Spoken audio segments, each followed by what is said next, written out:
স্বাগতম, শুভ সন্ধ্যা।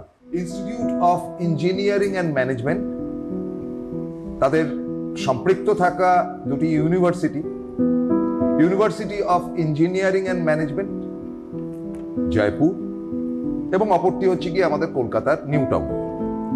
তো তাদের দুই পণ্ডিত ব্যক্তিত্ব যেমন উপস্থিত থাকেন, আজকেও রয়েছেন। আমার বাঁদিকে রয়েছেন professor doctor Satyajit Chakraborty, director IM group, নমস্কার। এবং আমার ডান দিকে রয়েছেন professor doctor Biswajoy Chatterjee, vice chancellor UM Jaipur. একদম প্রথমেই যেটা আমি ধরতে চাইছি সেটা কিন্তু বিতর্ক ছড়াবার জন্য করছি না। আমি ছাত্রছাত্রী যারা মাধ্যমিক পরীক্ষা সদ্য দিয়ে উঠেছ তাদের কল্যাণে আজকের অনুষ্ঠানটা আমরা নিবেদন করছি এবং এটা খুব প্রয়োজন রয়েছে। আমি বাবা মাদের জানাই এবং ছাত্রছাত্রীকেও জানাই যে এরা দুজনই বিখ্যাত দুটি স্কুল থেকে মাধ্যমিক বা সেকেন্ডারি পাশ করেছেন এবং তাদের সেই অভিজ্ঞতাটার সঙ্গে আগামী দিনে কি করে নিজেদেরকে ইঞ্জিনিয়ার হিসেবে তৈরি করেছেন সেটা একটা প্রশ্ন থাকতেই পারে। এ কারণে যে একটা ইঞ্জিনিয়ারিং এর সঙ্গে মাধ্যমিক স্ট্যান্ডার্ডের আমি রিসেন্টলি কোয়েশ্চেন দেখছিলাম, খুব একটা মিল নেই। মানে মাধ্যমিক পাশ করলেই যে সে ইঞ্জিনিয়ার হতে পারবে এমন কোনো গ্যারেন্টেড সাবজেক্ট কিন্তু নেই। এবার তাহলে কি আছে, এরা হলেন কি করে? তো সেই দিক থেকে প্রস্তুতির তো একটা ব্যাপার থাকবে। হাতে 2-2.5 মাস টাইম, ভোটের বছর, কাজেই পড়াশোনার উপর চাপের থেকে যদি অন্যদিকে সুইচ করে যাওয়া যায় তাহলে কিন্তু হায়ার সেকেন্ডারি ক্রুশিয়াল এবং তারপরে ভবিষ্যৎ তৈরি। প্রফেসর চ্যাটার্জি, আপনি আপনার মাধ্যমিক ছিল না সেকেন্ডারি ছিল?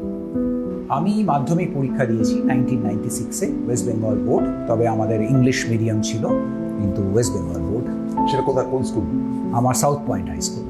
ফলে কার্যত অত্যন্ত ভালো স্কুল, তাদের পড়ার রকমারি যাই থাকুক না কেন। আপনি যেটা পড়েছেন মাধ্যমিক সেটাই বাংলা আকারে অন্যরা পড়েছে ওই 96।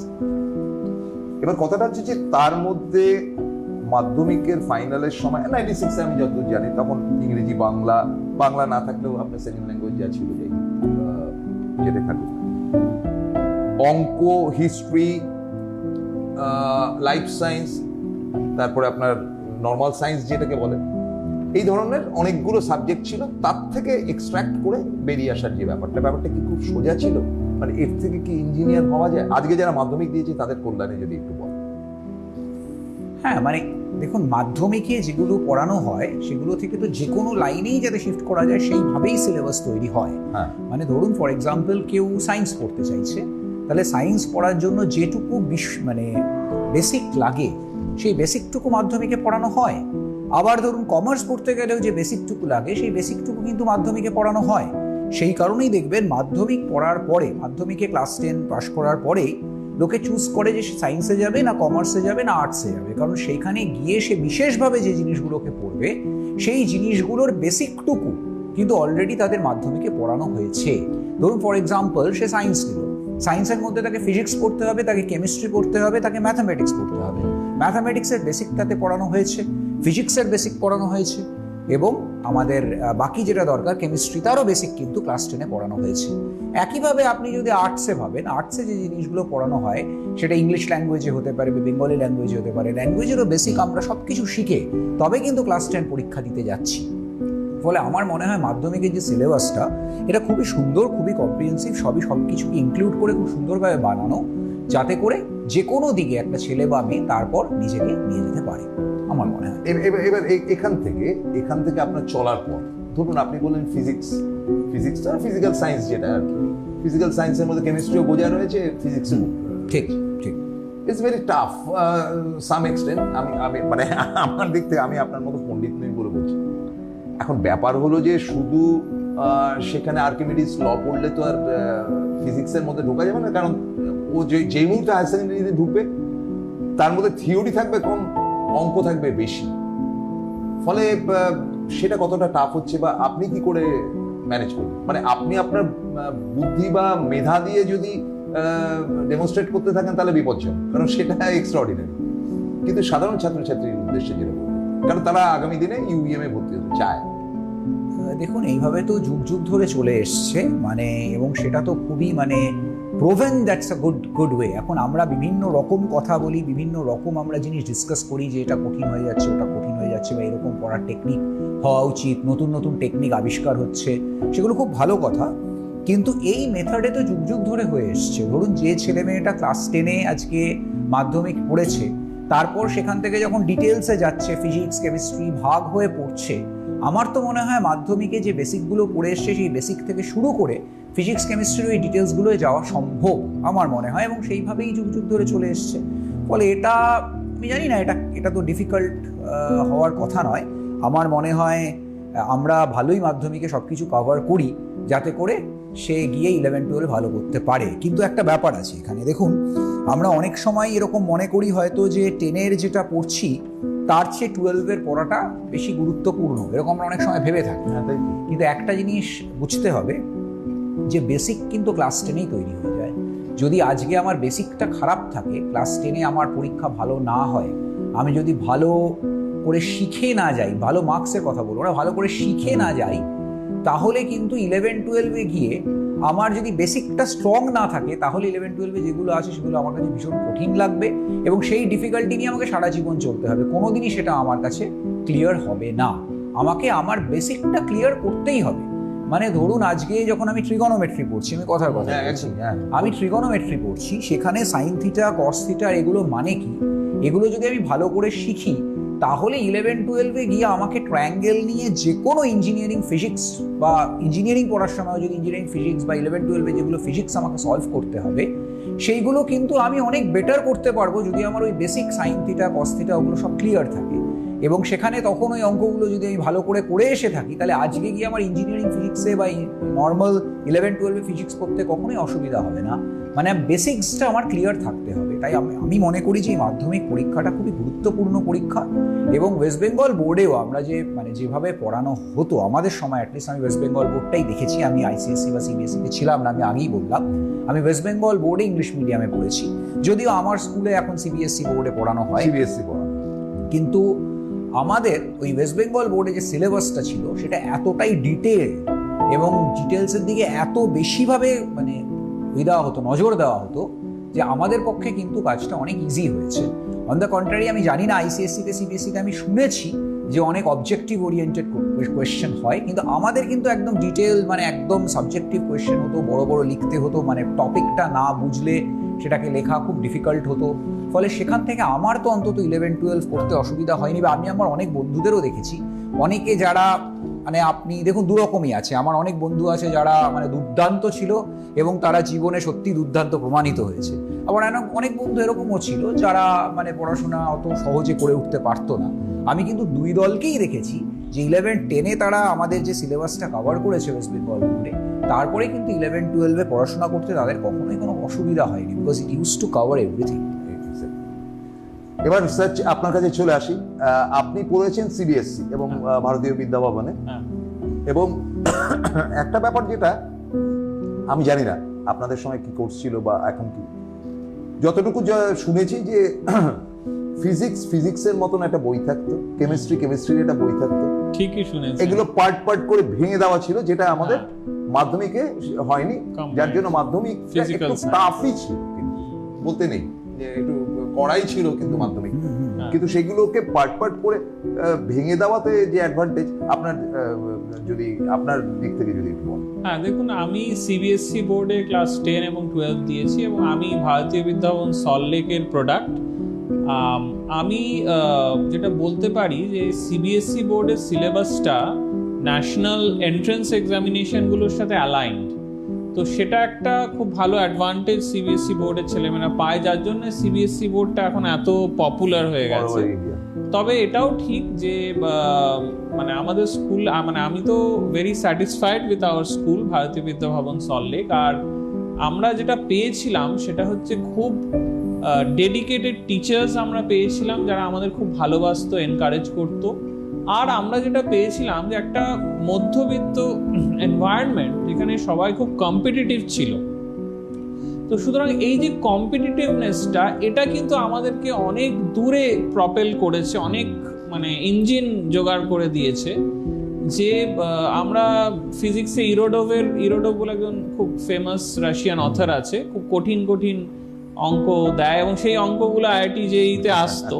তার বইটই প্রবলেম সলভ করা, বা হ্যালিডে রেজনিক বলে একটা ফরেন অথর ছিল, তার ফিজিক্স বই পড়া। হ্যাঁ, তাছাড়াও আমরা কিন্তু ওয়েস্ট বেঙ্গল বোর্ডের কেসি নাগের বই বা যেগুলো ফেমাস বই বা ফিজিক্যাল সায়েন্সেরও যে বইগুলো আছে, পাঠ্য বইগুলো, সেগুলোকেও আমরা পড়তাম। মানে আমরা চেষ্টা করতাম যাতে আমরা মানে ওয়েস্ট বেঙ্গল বোর্ডে নেই বলে কোনো মানে তার ভালো জিনিসগুলোকে শেখার চেষ্টা করতাম। এবং ন্যাচারালি প্রচুর মানে প্র্যাকটিস কোয়েশ্চেন পেপারস, তো মানে যেহেতু অ্যালাইন্ড উইথ দ্য মানে জয়েন্ট এন্ট্রান্স সিলেবাস বা যে সিলেবাসগুলো, তার প্রচুর প্র্যাকটিস কোয়েশ্চেন পেপারস থাকতো আর কি, মানে শয়ে শয়ে। সেগুলোকে সমানে করে যাওয়া এবং সেগুলো থেকে অনেক ট্রিক কোয়েশ্চেন্স থাকতো, সেগুলোকে করলে বোঝা যায় যে অনেক নতুন নতুন কনসেপ্ট খুলে যেত, মানে অনেক নতুন ওয়ে অফ চিন্তাধারা খুলে যেত। সেগুলো আমরা সমানে করে যেতাম, করে মানে প্রত্যেকটা অঙ্ক বলুন, ফিজিক্স, কেমিস্ট্রি, সবকিছু সাবজেক্টেই আমরা তো বইগুলো সিবিএসই বইগুলো তো ছিলই, কিন্তু এছাড়াও যে বিভিন্ন ফরেন অথার্সের বই বা ওয়েস্ট বেঙ্গল বোর্ডের যে ভালো ভালো বইগুলো, কঠিন বইগুলো, সেগুলোকে আমরা ফলো করতাম এবং সেগুলো সলভ করতাম। এবং প্রচুর প্র্যাকটিস কোয়েশ্চেন পেপার, মানে শয়ে শয়ে কোয়েশ্চেন পেপার সমানে সলভ করে যাওয়া, সেইগুলোই ছিল আমার মনে হয় সিক্রেট, যেটা আমার মনে হয় আজও সেই ফর্মুলাটা আজও সেমই, যে প্রচুর জায়গা, প্রচুর বইয়ের রেফারেন্স বই, টেক্সট বই, মানে প্রচুর বই কনসাল্ট করা, যে কোনো একটা বই নয়, এবং মানে প্রচুর কোয়েশ্চেন পেপারস প্র্যাকটিস করা, টাইমড এবং আনটাইম। দেখুন, সবসময় তো টাইমড হয় না, টাইমটা অনেক পরে হয়। আগে তো আপনাকে মানে প্র্যাকটিস করতে হবে, করে করে নিজের হাত খুলতে হবে, নিজের কনফিডেন্স আনতে হবে, তারপরে লাস্টের দিকে টাইমড কোয়েশ্চেন্স পেপার সলভ করা। এই করে করেই আমরা বড় হয়েছি। কিন্তু আজও সেই ফর্মুলা, যতই এআই আসুক, যতই মানে কম্পিউটেশনাল রিসোর্সেস থাক, অনলাইন বুকস আসুক, ইউটিউবে অনেক ভিডিও আসুক, কিন্তু আজও কাউকে ভালো মানে ভালো নম্বর পেতে গেলে, ভালো করতে গেলে প্রচুর কোয়েশ্চেন পেপার সলভ করতে হবে, নাহলে কিন্তু সেই প্র্যাকটিসটা আসবে না। আদার্স সাবজেক্ট যেগুলো ধরুন আপনাদের ওখানে, আমি হোটেল ম্যানেজমেন্ট পড়তে, তো ন্যাচারালি তার নট নেসেসারি কি তাকে সায়েন্স নিয়ে পড়তে হবে, যে কোনো সাবজেক্টই পড়তে পারে।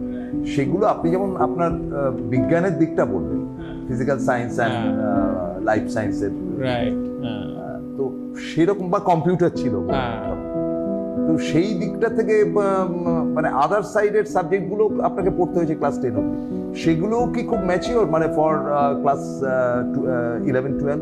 হ্যাঁ, দেখুন, আমি তো বলবো, আবার যেটা বলছি, যে সিবিএসসি সিলেবাস যেরকম ছিল, কিন্তু আমরা কিন্তু সব রকম বোর্ডের সিলেবাস নিয়ে প্র্যাকটিস করতাম। আমরা কিন্তু মানে ইংলিশটাও আমরা 3-4টে মানে আইসিএসসি বোর্ড মানা হতো যে খুব কঠিন ইংলিশ, সেটাও আমরা জুলিয়াস সিজার বা বিভিন্ন এগুলো আমরা পাঠ্যক্রমগুলো আমরা পড়তাম, শেক্সপিয়ারের প্লেসগুলো পড়তাম, ইংলিশটা যাতে ভালো স্ট্রং হয়। আমরা ওয়েস্ট বেঙ্গল বোর্ডেরও পড়তাম। মানে আমি যেটা বলতে চাইছি যে বিভিন্ন টেক্সট বুক বা বিভিন্ন রেফারেন্স বুক ফলো করা, এবং যারা আর্টসও পড়ছে বা যারা কমার্স লাইনও পড়ছে, ফর্মুলাটা একদমই সেম, যে কোনো একটা বই বা একটা হয়তো text book is not enough, বেশ কয়েকটা বই সেই বিষয়ে সেগুলোকে রেফার করা। এবং আমার আরেকটা মনে হয় যে সিলেবাসের মধ্যে না থাকা, অনেকেই হয় যে আমি দেখতাম যে এইটুকু সিলেবাসের মতো টিচার এইটুকু কেটে দিয়েছে, ওটা শেখার দরকার নেই। আমি কিন্তু সেই জায়গাগুলো একটু শিখে নিতাম, একটু পড়ে নিতাম, তার আমি বেনিফিট লাইফে একবার না অনেকবার বুঝেছিলাম, যেখানে অনেক কোয়েশ্চেন ওগুলো থেকে চলে এসেছিল। যেহেতু আমি পড়ে রেখেছি, আমার তো মনে হয় যে ঠিক আছে, কিন্তু অনেক বন্ধুরা বলতে এই তো আউট অফ সিলেবাস এসে গেছে। তো সেই জন্যে আমার মনে হয় যে মানে যেগুলো আশপাশে আছে, যে টপিকসগুলো, যেগুলো আমার মনে হয় শেখার কোনো শেষ নেই, সেগুলো শিখে নেওয়া ভালো। তো আমাদেরও যেমনি বলছেন হোটেল ম্যানেজমেন্ট আছে, বিবিএ ল আছে, BBA bachelor of business administration আছে, বিভিন্ন কোর্সেস আছে। তো যারা ধরুন সায়েন্স ইঞ্জিনিয়ারিং লাইনে যাচ্ছেন সেটা একটা লাইন, কিন্তু যারা ধরুন কমার্স লাইনে যাবেন তাদের মানে বিবিএটা বা বিবিএ এলএলবিটা একটা লাইন, ভবিষ্যতে তারা এমবিএ করতে পারবে। রাইট, যারা আর্টস লাইনে যাচ্ছেন তাদের বিএইচএম বা বিএইচটিএ যেটা হোটেল ম্যানেজমেন্ট অ্যান্ড ট্যুরিজম সেটা একটা লাইন হতে পারে, লটা একটা লাইন হতে পারে যেটা আমাদের ইউনিভার্সিটিতে আছে। যারা একটু হেলথ সায়েন্সেস বা এগুলোর দিকে যেতে চান তাহলে বিপিটি একটা লাইন আছে, ব্যাচেলর ফিজিওথেরাপি, সেটাতে ডক্টরেট করা যায়, সেটা একটা লাইন। তো আমার মনে হয় কিন্তু ফর্মুলাটা কিন্তু মোটামুটি সেম, মানে আমার বন্ধুরা যারা এই ফর্মুলায় করেছে তারা কিন্তু সবাই আজকে খুব ওয়েল সেটেলড, তারা বিবিএ এমবিএ করে বা বিকম এমবিএ করে তারা সবাই খুব ওয়েল সেটেলড। সুতরাং ফর্মুলা ইজ যে কোনো একটা পাঠ্য বই না পড়ে 3-4টে পাঠ্য বই রেফারেন্স বই পড়া, এক্সারসাইজ কোয়েশ্চেন্সগুলোকে বারবার করা, কনসেপ্টটা বোঝা, এবং যে কম্পিটিটিভ এক্সামসগুলো বা যে বোর্ড এক্সামসগুলো আছে তার মানে লাস্ট 10 ইয়ার্স বা 20 ইয়ার্স কোয়েশ্চেন পেপার সলভ করা। মানে সলভ করতে করতে এরকম হয়ে যায় যে মানে দেখলেই বোঝা যায় যে মানে কি মানে জিনিসটা কি। সেটাই আমার বক্তব্য যে আজকের দিনে ছাত্রছাত্রীদের যতই চেঞ্জ আসুক আমি দেখেছি, এবং আমার মা বাবার আমলেও মোটামুটি এটাই সেম, যে পড়াশোনা করতে হবে, এর কোনো মানে বিকল্প নেই। যতই মানে কম্পিউটেশনাল রিসোর্সেস আসুক, এগুলো হয়তো পেপার বইটা থেকে হয়তো ডিজিটাল ইঙ্কে ট্রান্সফার হয়েছে, কিন্তু মানুষকে সেটা পড়তে হবে, বুঝতে হবে, করতে হবে, অঙ্ক কষতে হবে, প্রবলেম সলভ করতে হবে, প্র্যাকটিস পেপারস করতে হবে, এছাড়া না হলে কনসেপ্টটা ঠিক আয়ত্তে আসবে না। চলে আসি প্রফেসর চ্যাটার্জি, একটা ব্যাপার তো ঠিক যে বাইনোমিয়াল বলুন বা কোঅর্ডিনেট জিওমেট্রি থেকে সরাসরি ক্যালকুলাসের মধ্যে ঢুকতে হচ্ছে, ব্যাপারটা খুব সোজা না। এই ব্যাপারে আপনার উপদেশ কি আপনার হবু ছাত্রছাত্রীদের? উপদেশ হচ্ছে যে দেখুন, মানে সবসময় মানে আমাকে পড়াশোনার সঙ্গে থাকতে হবে। আমি যদি পড়াশোনা করতে থাকি তাহলে আমি নিজেই বুঝে যাব যে কোন জায়গাটা পড়লে ভালো আর কোন জায়গাটা আমি মানে আমার জন্য নয়, সোজা কথা। হ্যাঁ, ফলে আমি যদি সেটা পড়তে থাকি সমানে তাহলে তার কিন্তু কোনো বিকল্প নেই। আমি সবসময় একটাই কথা বলি, দেখো ছাত্রর তো আর কোনো ধর্ম নেই, একটাই ধর্ম, সেটা হচ্ছে পড়াশোনা করা। ফলে তোমরা পড়াশোনার মধ্যে যদি থাকো তোমরা সবসময় বুঝবে যে কোন পথে হাঁটতে হবে। এবং আজকে যারা ধরো ক্লাস 11-12-এ সায়েন্স পড়াশোনা করেছো, সায়েন্স পড়ে তারপরে পরীক্ষা দিয়ে আমাদের IMEM গ্রুপে হয়তো ভবিষ্যতে আসবে বা অন্য কোনো ইউনিভার্সিটিতে যাবে ইঞ্জিনিয়ারিং পড়তে বা অন্য কোনো স্ট্রিমে পড়তে, আমি সবসময় মনে করি যে 11-12 ক্লাস 10-এর পড়া, ক্লাস 11-12-এর পড়া যদি তুমি ভালো করে থাকো তাহলে ইঞ্জিনিয়ারিংয়ে এসেও তোমার কিন্তু পড়তে কোনো অসুবিধা হবে না। ইঞ্জিনিয়ারিংয়ে এসে তুমি যেগুলো পড়বে তুমি দেখবে ওগুলো সুন্দরভাবে একদম খাপে খাপে মিলে গেল, মানে একটা সুন্দর ব্রিজ করা আছে। আমরা যখন এই ইঞ্জিনিয়ারিংয়ে পড়ি না, আমরা বলি একটা ব্রিজ কোর্স করাই। আজকাল নিয়ম হয়ে গেছে যে প্রথম কদিন যখন সে ক্লাসে এলো তখন প্রথম কদিন, হ্যাঁ নতুন যখন সে জয়েন করলো ইউনিভার্সিটিতে, তাদের একটা ব্রিজ কোর্স করাতে হবে। ব্রিজ কোর্স মানে জাস্ট তারা যা পড়ে এসছে সেখান থেকে আমরা একটা ব্রিজ তৈরি করে দিতে হবে যাতে আমাদের পড়ার কোনো মানে তাদের পড়ার কোনো অসুবিধা না হয়। কিন্তু বিশ্বাস করুন, এটা যে কোনো টিচার আজকে যারা এটা শুনছেন সবাই আমার সাথে একমত হবে, কারণ আমরা যখন ডিসকাসও করি টিচার মহলে তখন এই কথাটারই বারবারই ডিসকাস হয় যে এই ব্রিজটা না virtual, actually the bridge is actually existing. এই ব্রিজটা আছে কিন্তু the virtual bridge is already existing, কারণ ক্লাস 11-12 অবধি সে যা পড়াশোনা করে এসছে সেখান থেকেই কিন্তু ইঞ্জিনিয়ারিংয়ের পড়াটা শুরু হয়। ফলে আমি সবসময় একই কথা বলবো যে তুমি সবসময় পড়াশোনার মধ্যে থাকো।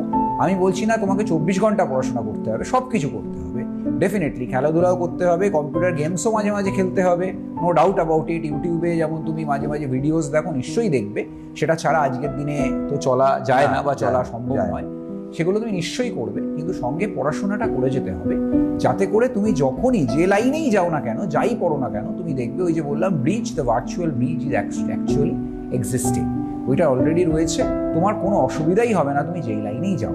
আমি সবসময় ইনভাইট করব যে যারা ইঞ্জিনিয়ারিং পড়তে ইন্টারেস্টেড, অনেক রকম কথা তুমি শুনতে পাবে যে ইঞ্জিনিয়ারিংয়ে আজকে এই অসুবিধা বা ওই অসুবিধা হতে পারে, কিন্তু দেখো আজকের দিনেও ইঞ্জিনিয়ারিংয়ে যে নাম্বার অফ জবস আছে এবং ইঞ্জিনিয়ারিং পড়ে যত তাড়াতাড়ি ছেলেমেয়েরা সাফল্যের পথে যেতে পারে তত তাড়াতাড়ি অন্যান্য জায়গায় না, সাফল্যের পথে অন অ্যাভারেজ তুমি দেখবে সেটা হয় না। ফলে ইঞ্জিনিয়ারিংয়ে যারা আসতে চাও তারা নির্ভয় ইঞ্জিনিয়ারিংয়ে এসো, এবং ইঞ্জিনিয়ারিং মোটেই মানে কঠিন নয় যদি তুমি তোমার পড়াশোনাটাকে কন্টিনিউয়াসলি চালিয়ে যাও, তাহলে ইঞ্জিনিয়ারিং কঠিন নয়। এবং এটা নিশ্চয়ই যে হ্যাঁ, ইঞ্জিনিয়ারিং সেই ক্ষেত্রে কঠিন যদি তুমি ধরো তোমার অ্যানালিটিক্যাল স্কিলস একদমই তোমার সঙ্গ দেয় না, তোমার কোনো জিনিসকে দেখলে সেটার থেকে লজিকটা বেছে নিয়ে সেই লজিক অনুযায়ী হাঁটা তোমার যদি সঙ্গ দেয় না, তাহলে তুমি বলতে পারো ইঞ্জিনিয়ারিং টাফ। আদারওয়াইজ ইঞ্জিনিয়ারিং কিন্তু টাফ নয়। ইঞ্জিনিয়ারিং তুমি যদি ক্লাস 11-12 পড়াশোনা ভালো করে থাকো এবং সেখান থেকে তুমি যদি পড়াশোনাটা কন্টিনিউ করো, তাহলে ইঞ্জিনিয়ারিং ইজি, এবং ইঞ্জিনিয়ারিংয়ে অনেক সুন্দর সাকসেসটা অনেক তাড়াতাড়ি পাওয়া যায়। আজও আমি বলছি আজও পাওয়া যায়, এবং সেই জন্য ইঞ্জিনিয়ারিং কাছ থেকে এক্সপেকটেশনটাও এত বেশি যে সেই এক্সপেকটেশন একটু এদিক ওদিক হলেই আমরা বিভিন্ন কথা বলতে শুরু করি। আমরা অনেক সময় বলি যে ইঞ্জিনিয়ারিং পড়েই তো ছেলেটা ইঞ্জিনিয়ারিং পড়ে 3 মাস জব পায়নি। তো 3 মাস জব পায়নি, 3 মাসের মধ্যে সে যে জবটা পাবে সেই জবটা কিন্তু মানে অন্যান্য যে কোনো জায়গার থেকে অনেক better job on an average. আমি আবার বলছি অ্যাট্রাকটিভ অন অ্যান অ্যাভারেজ হবে, এবং যত তাড়াতাড়ি তুমি সাকসেসের পথ দেখবে সেটা অন্যান্য লাইনে আমার মনে হয় একটু ডিফিকাল্ট। ফলে ইঞ্জিনিয়ারিংয়ে যারা আসতে চাও আই উইল ডেফিনেটলি ওয়েলকাম। তোমরা ইঞ্জিনিয়ারিংয়ে এসো, পড়াশোনা ক্লাস 11-12 ক্লাস 10 মন দিয়ে নিশ্চয়ই করেছো, পড়াশোনাটাকে চালিয়ে যাও, আমার মনে হয় না কোথাও কোনো অসুবিধা হবে। হ্যাঁ, এই কারণে বলছি আমি এই কথাটা যে হয়টা কি যে ফুটবলাররা যেদিনকে ফুটবল ছাড়ে মানে টোটাল ছেড়ে দিল, কোনো না কোনো অফিসে জয়েন করে গেল। আজকের দিনে ফুটবলাররা কি করে আমি জানি না, যে মুহূর্তে অফিসে জয়েন করে গেল একটা বুড়ি হয়ে গেল, হ্যাঁ, নানা রকম হজমের ডিস্টারবেন্স হলো। অর্থাৎ আমাকে অলওয়েজ প্র্যাকটিসের মধ্যে থাকতে হবে। এই যে 2 মাসের গ্যাপ, তার মধ্যে ইলেকশন থাকবে, দোল উৎসব থাকবে, এই থাকবে, নববর্ষ থাকবে, এই সব ফ্যাক্টরা ছেড়ে গিয়ে তারপরে সুতরাং লট অফ মানে এক্সপেকটেশন যে আমি এই করব ওই করব, সেটা যেমন থাকে। তারপরে পরীক্ষা দিয়ে এসছি, এখন 2 মাস তো রেস্ট নেই, সর্বনাশটি হয়ে যাবে। তাহলে কি মনে করেন? হ্যাঁ, একদমই ঠিক। 2 মাস যেটা পরীক্ষার পর ছুটি পাবে তোমরা, সেটা আমি সবসময় বলি যে সেটা নেক্সট ক্যারিয়ার। হ্যাঁ, মানে 10-এর পর 12-এর 11-12-এর পড়াশোনা শুরু করে দাও, আর 12-এর পর কলেজের এন্ট্রেন্স এক্সাম বা কলেজের পড়াশোনা কি হবে ফার্স্ট ইয়ার সেটা শুরু করে দেওয়া উচিত। 2 মাস কখনোই ওয়েস্ট করা উচিত নয়। ইনফ্যাক্ট সেই 2 মাসে কত স্কিলস তৈরি করে ফেলা যায়, কত মানে কোডিং বা কত রকম এক্সপার্টাইজ মানে অর্জন করা যায়। আমি নিজেও করেছিলাম, আমার মনে আছে। সুতরাং আমি সবাইকে সেটাই মানে বলি যে টাইম হলো সবচেয়ে প্রেশাস কারেন্সি লাইফের। 2 মাস একটা বিশাল সময়, সে 2 মাসে কিন্তু অনেকটাই নিজেকে এগিয়ে ফেলা যায়। নেক্সট যে মানে কোর্সটা করব তার অনেকটাই সিলেবাস বা সবকিছু এগিয়ে রাখা। তাহলে মানুষ যদি প্রিপেয়ার্ড থাকে তাহলে কিন্তু যে কোনো জিনিসকে তার কঠিন লাগে না। আর কঠিন লাগছে মানেই প্রিপারেশনের অভাব। তো সুতরাং এই 2 মাসে অনেকটা প্রিপেয়ার্ড হয়ে যাওয়া যায়। আমাদের IMUM এ আমরা তো অনেক তাড়াতাড়ি শুরু করি। আমরা শুরুও 3 মাস আগে করি, আমাদের গ্র্যাজুয়েশনও 3 মাস আগে হয় ছাত্রছাত্রীরা। অন্য জায়গায় অগস্ট সেপ্টেম্বরে গ্র্যাজুয়েট করে যায়। হ্যাঁ, আমাদের তো মোটামুটি মের ফার্স্ট উইকেই মোটামুটি হয়ে যায়, হয়ে তারা জব জয়েন করে যায়। সুতরাং 3 মাসের সিনিয়রিটি পেয়ে যায় অন্যান্য কলেজ ইউনিভার্সিটির তুলনায়। সেরকম শুরুটাও আমরা করি, যেরকম 2 মাস ছাত্রছাত্রীরা অনেক ওয়েস্ট করে অন্যান্য কলেজে, আমরা কিন্তু শুরুটাও করে দিই একদম জুলাইয়ের 1 তারিখ থেকে সেখানে। এবং তার 1 মাস 2 মাস আগে থেকে যে আমাদের IMJEE পরীক্ষাটা হয়ে কাউন্সিলিং হয়ে যে ভর্তির প্রক্রিয়াটা হয়ে গেল আর বোর্ড পরীক্ষাটাও হয়ে গেল, আমরা কিন্তু ব্রিজ কোর্স দিয়ে দিই ছাত্রছাত্রীদের। ব্রিজ কোর্স আমরা দিয়ে দিই। সেই ব্রিজ কোর্স তারা অলরেডি শুরু করে দেয়, এবং সেখানে নট অনলি ব্রিজ কোর্স, সেখানে অনেক স্কিলিং কোর্সেস আমরা ফ্রিতে দিয়ে দিই। যেমনি ধরুন ফুল স্ট্যাক জাভা ডেভেলপমেন্টের কোর্স বা AI রিলেটেড কোর্সেস, যেগুলো আমরা অলরেডি আগে থেকে ব্রিজ কোর্সে বা আগে থেকে স্কিলিং কোর্সগুলো দিয়ে দিই। ফলে যারা আমাদের এখানে জয়েন করছে, জুলাই 1 তারিখ থেকে ক্লাস শুরু হয়ে জয়েন করছে, তারা কিন্তু অলরেডি অনেকটা এগিয়ে আছে। তো এরকমভাবে আমরা IMUM এর সমানে আমাদের ছাত্রছাত্রীদের ইউনিক টুলস বা স্কিলস বা এক্সপার্টাইজ দিতে থাকি, এবং একটা এনভায়রনমেন্ট তো বটেই, একটা খুব এনকারেজিং ইকোসিস্টেম, যে ইকোসিস্টেমে অ্যাভারেজ ছেলেমেয়েরা ঢুকে অ্যাবাভ অ্যাভারেজ পারফর্ম করে, কারণ তাদের অ্যাম্বিশনটা অনেক বেড়ে যায়। আমাদের ইকোসিস্টেমে ঢোকার পর তারা অনেক অ্যাম্বিশাস হয়ে যায় এবং তারা দেখতে পায় তাদের দাদা দিদিরা এত দারুণ দারুণ কাজ করছে, এত huge package, multi crore rupees প্যাকেজে কাজ করছে, তাদেরও অ্যাম্বিশনটা বেড়ে যায়। তাদের সেই ফ্যাসিলিটিস দেওয়া, 24/7 ল্যাব, 24/7 ওয়ার্কশপ এবং সব রকম ফান্ডিং করা তাদের প্রজেক্টস, তাদের হ্যাকাথন, তাদের বিভিন্ন আইআইটিস এর সাথে কোলাবোরেট করা, আইআইটির সাথে একসাথে যুক্ত হয়ে রেগুলার কাজকর্ম করা। আমরা আইআইটিদের আমাদের মেন্টর ইনস্টিটিউট, আমাদের গুরু ইনস্টিটিউট মনে করি। সারাক্ষণ আমরা আইআইটিদের থেকে মেন্টর নিচ্ছি, আইআইটি ফ্যাকাল্টিদের থেকে মেন্টরশিপ নিচ্ছি, আইআইটি ফ্যাকাল্টির সাথে আমাদের স্টুডেন্টরা প্রচুর প্রজেক্টস করছে। সুতরাং ন্যাচারালি তাদের আউটলুক, তাদের পারফরমেন্স অন্যান্য কলেজের তুলনায় অনেক বেটার হয়। আমরা এবার কিছু দৃশ্যাবলী দেখব। প্রফেসর চ্যাটার্জির বক্তব্য রয়েছে তার মধ্যে, প্রফেসর চক্রবর্তীরও বক্তব্য রয়েছে, ইনস্টিটিউশনাল বক্তব্য রয়েছে। তার মানে মুদ্রা কথা এনারা যেটা বললেন যে এই 2 মাস ভাই খেলাধুলো করো বা একটু ওই এখন T20 ক্রিকেট যাচ্ছে, কিন্তু নিয়ম করে পড়তে বসো। আমি একবারও আপনাদের বলবো না যে বিশ্বজয় চ্যাটার্জি অধ্যাপক বা তার ব্রেন, বা সত্যজিৎ চক্রবর্তী তার ব্রেন পেয়ে, মানে না অত বাড়াবাড়ির দরকার নেই। আপাতত নরম মনটাতে এই 2 স্যারের কথা শুনে আমরা মাথায় রাখলাম, দেখবো এবং শেষ করছি আজকের মতো। The negative thoughts coming into mind. Simple school students can build such things. No physical activity, no playing, no exercising, nothing. Sleep should always be prioritized. Social media use must be managed in a proper way. Talking openly about mental health is very, very important. Somebody might go through an anxiety because of something which I myself don't know. It is proven or it is shown that a person is able to think innovation, able to innovate, able to learn new things and accordingly innovate. All these things are possible when the mental health is at its best. It has been proven, and therein the topic has got a huge significance. That is, if mental health is good, cognitive ability is good. Your ability to learn, think, rethink is better. Today I'll be talking about a very favorite topic of mine, which is neural networks and deep learning. So I'm sure you have heard this word, neural networks. What does neural network mean? In computer science, neural network is a set of algorithms that mimics the human brain. Can you imagine, So basically how human brain works is that it's a network of, millions and millions of neurons. And there are layers of neurons. So in computer science, they mimic this by using, neuron, algorithm or neuron functions. And when you put in the data in each layer, the functions process the data and they decide whether to pass on the data to the next layer or not, and the next layer to the next layer and the next layer. And ultimately what happens is a pattern recognition. Ultimately the data, the huge amount of data is recognized at the output. So that's how our brain works, and that's how we recognize, we learn, we look at stuff and we can learn.